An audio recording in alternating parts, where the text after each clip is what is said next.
Hi, Year 11. Just want to go through a few questions from exercise 16 because I've heard that a few of you had some questions from that exercise.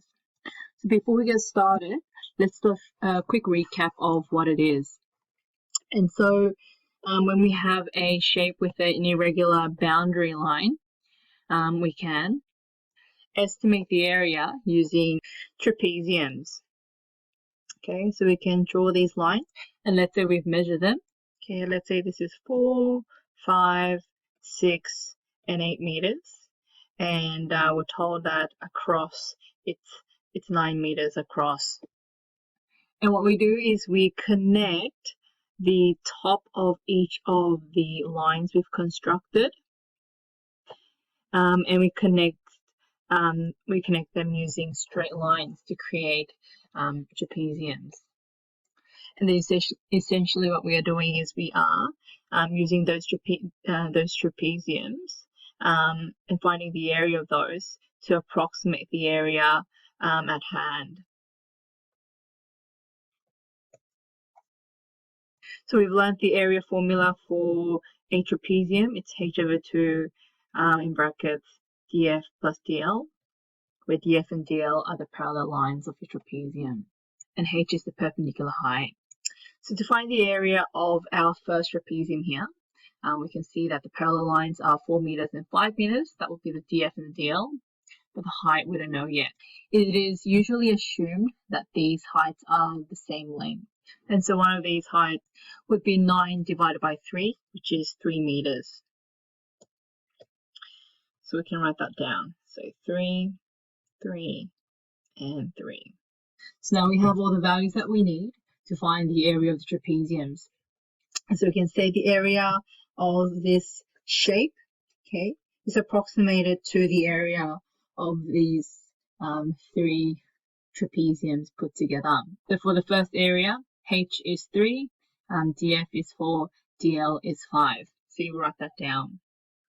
3/2, 4 plus 5, plus the area of the second trapezium, the h is again 3/2, 5 plus 6, plus the area of the third trapezium, which is 3/2 times 6 plus 8. And that will be your value. So you calculate that on your calculator, and your unit should be square meters. Now, we'll be doing pretty much the same thing for most of our questions. We'll be drawing the trapeziums and then applying the area formula for trapeziums. So let's get into the first question, which is question 4 of the exercise. We're told to find the area of the lawn, which is here, by applying the trapezoidal rule twice.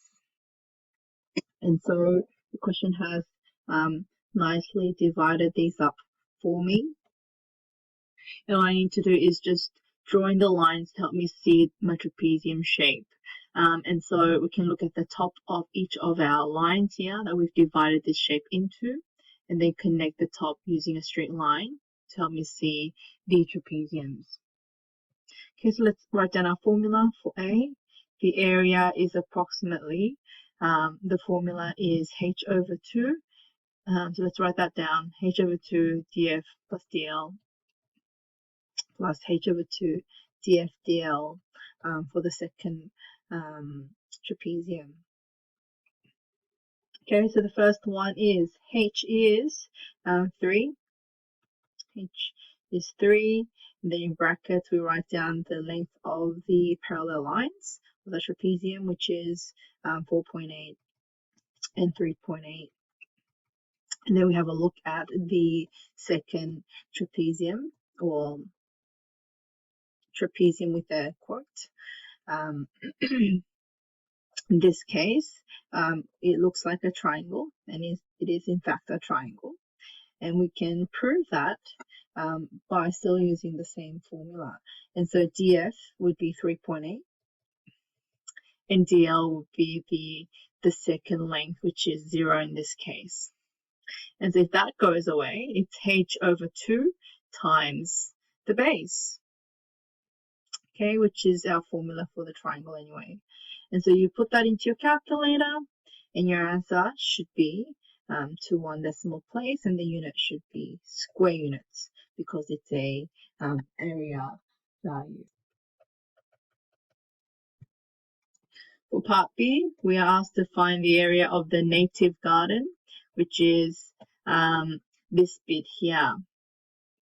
Okay, it's the rest of this rectangle, this total rectangle that we see. So now because we've estimated the area of the lawn, okay, the native garden will simply be the area of the whole rectangle minus the area of the lawn.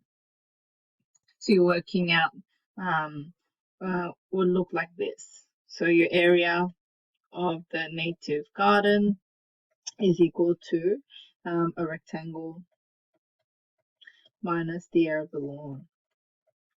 Okay, so the rectangle, you write down the formula and then substituting the values minus the area of the lawn, which you have found in part A.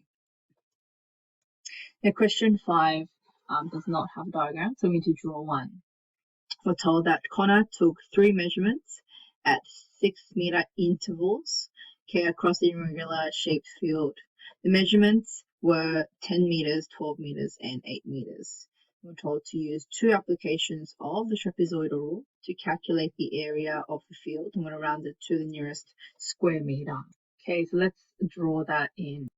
So Connor takes a measurement, right, and then he walks 6 meters away, takes another measurement, and then walks another 6 meters away and take another measurement.